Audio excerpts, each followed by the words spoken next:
I wanted to kick things off and come up with a Manchester United and Arsenal combined 11 of the current squads, not of all time, just of the players that are there now.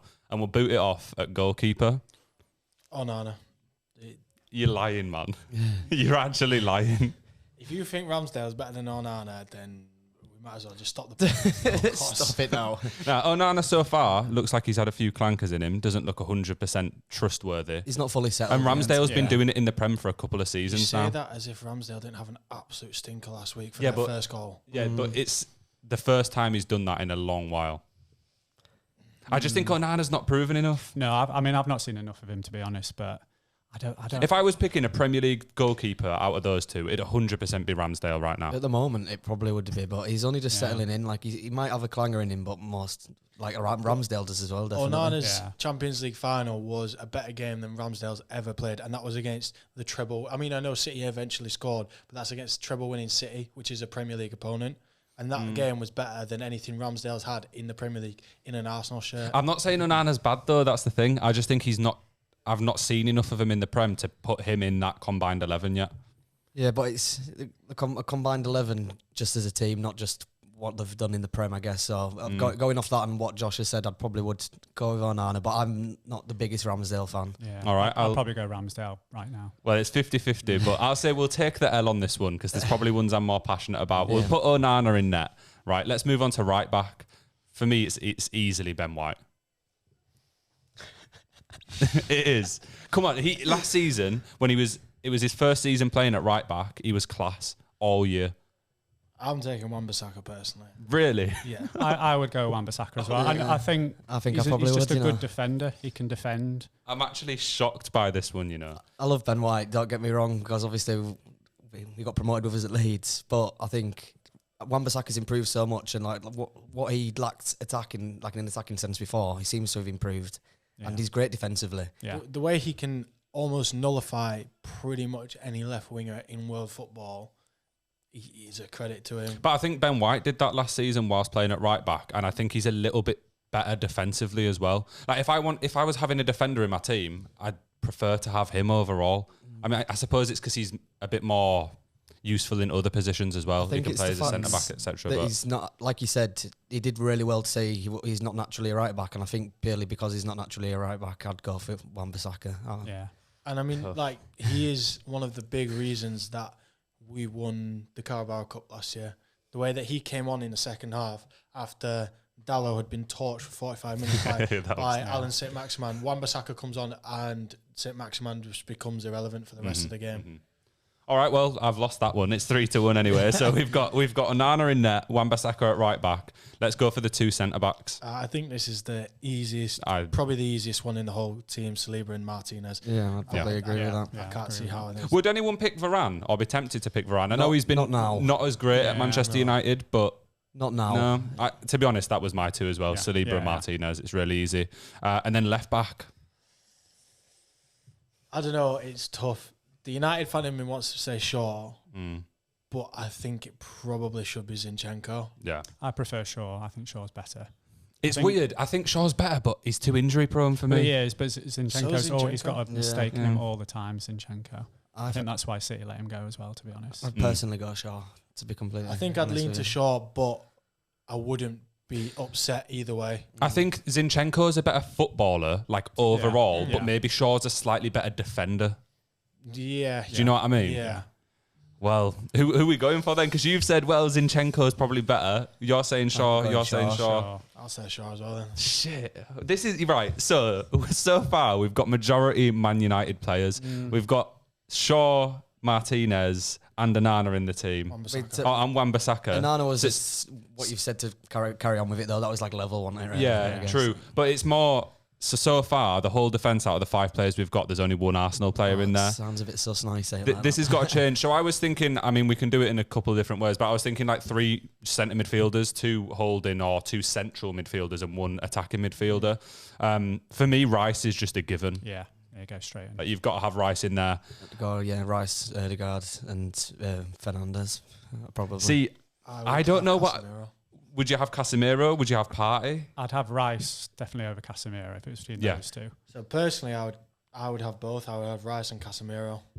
And then you're missing out on either Odegaard or Fernandes. Yeah, let's say we're going. We've got to pick Rice or Casemiro as the more defensive-sided midfielder, because really that is what you're doing it.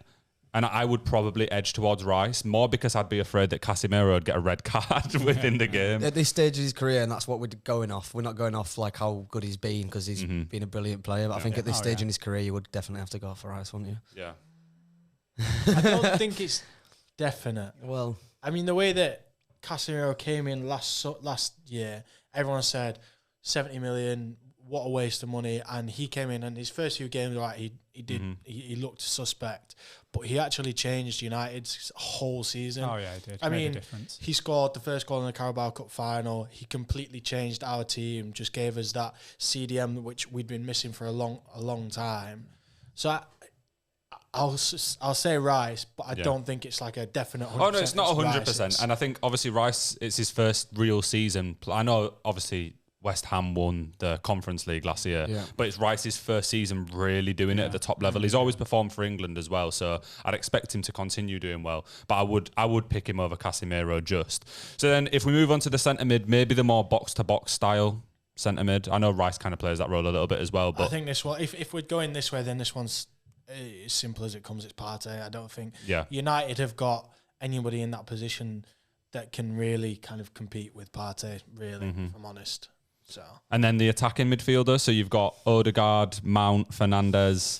Fernandes has to be in there. Yeah, that's do you know, I think it's more of it's actually quite a big debate between Odegaard and Fernandes. Like, Fernandes is so key for that Man United team, but Odegaard last season was in the team of the year. I think he was Arsenal's like second in the player of the year rankings, and he was, I think, the second top scorer throughout the season. So as much as Fernandes is fantastic, Odegaard's just as fantastic in the Arsenal team. I mean, I'm just going to go off what one of the best football players in the world has said in Bruno Fernandes. So, I mean, well, KDB put him at top, didn't he?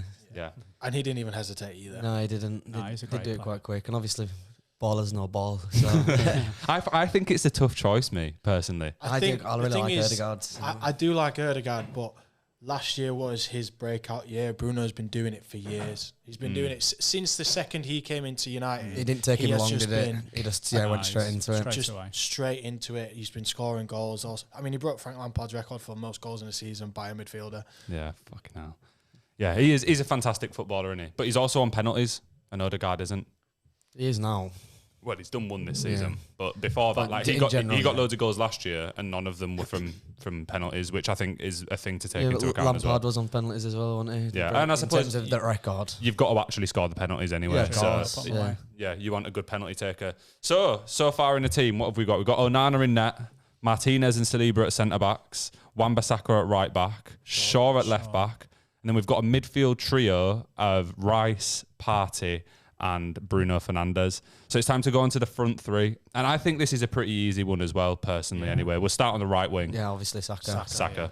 Right. It's the easiest one. I think if anyone tried to debate that, it'd be game over. Oh, well, Sancho used to be good like 3 seasons ago. It's the easiest one out of the starting 11. Mm-hmm.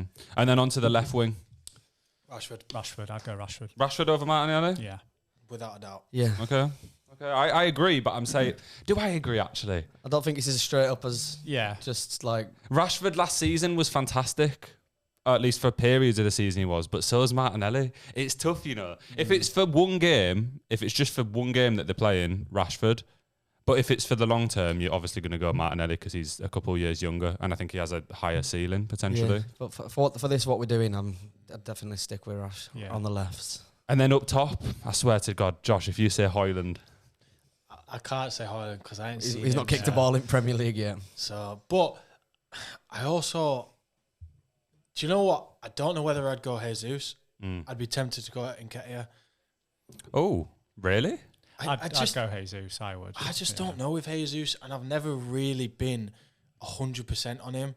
Like when they signed him last year, Arsenal, they were like, "Yeah, you know, he's the missing piece. He's our number 9."